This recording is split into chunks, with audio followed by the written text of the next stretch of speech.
Never ever wait to call the vet, especially if it's a head injury. Our horse June had an accident last night. I am warning you in the beginning of this video, there are needles and there will be blood in this horse video. I want to show you everything from the beginning until the end.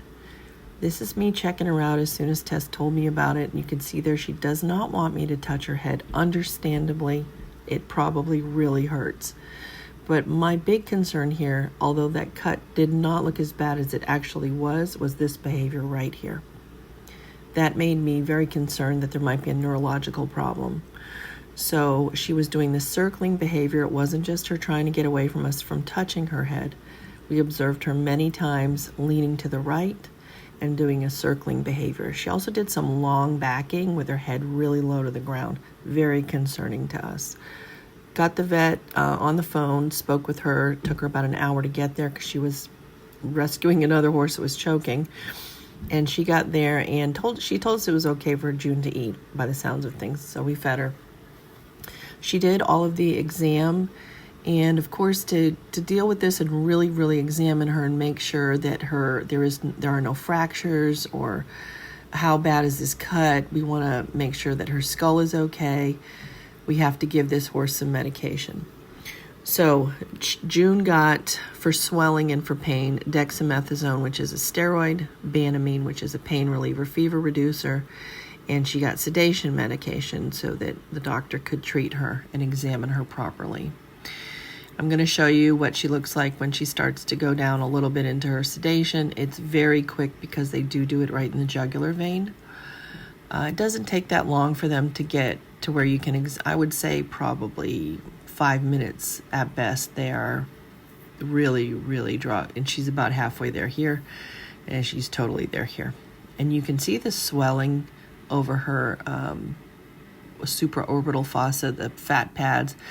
That is because June's head is down and gravity is going to take any kind of fluid or swelling down, of course.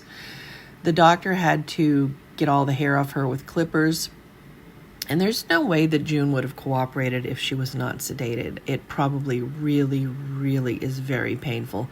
And you can see there's quite a bit of swelling. She is fully sedated here. You can tell by her lips and her eyes and the fact that her head, she can't even hold her head up. It is amazing to me that horses stay standing up for this. Now here the doctor is trying to feel to see if there are any fractures or anything like that, which was a huge concern of ours. And so far she's not finding anything. Later on we do x-rays, so we will see those as well. She's just doing the exam here. That's the cut up close. She's going to get it all cleaned up so she can really check it out and see what's going on. The top of it up there by her forelock actually had quite a big pocket.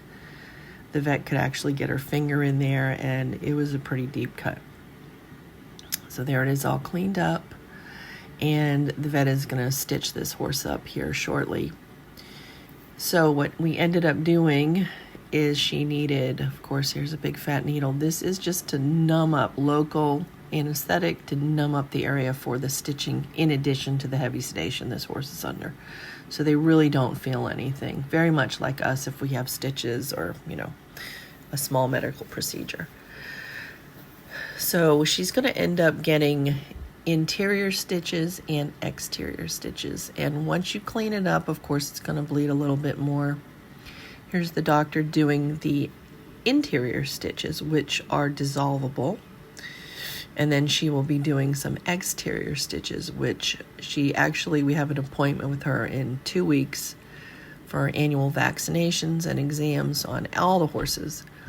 So we planned on that being the day that June will get her stitches removed from the exterior stitches. She ended up with 7 stitches.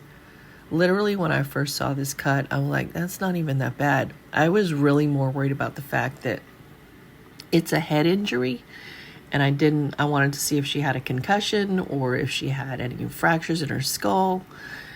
And I was really worried about that. So ended up, this cut was way worse than it looked, which in my experience, that has happened several times. Sometimes it literally looks like you could clean it up and it's fine, and then you get in there and start really cleaning it up, and it is definitely stitch worthy. So here she is all stitched up. Amy took several x-rays. 4 or 5 x-rays. You can see the halter there, but this is just to make sure that there are no fractures. June's coming out of her sedation here. She's starting to wake up. Queen was a little concerned. There's a little blood on the floor, but that's to be expected. She's got spray on her forehead, and if you want to know what that is, the silver stuff, that's Alumed. It's like a liquid Band-Aid. And here's June this morning. We had to separate the horses. We had to put her with Boss. We had to put her with no one that was going to pick on her.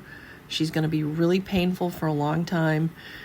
She has to have antibiotics, and she has to have pain relief for the next 10 days. So she's going to have Banamine and TMS for 10 days. So Tess and I get to play nurse. Let me know if you have questions.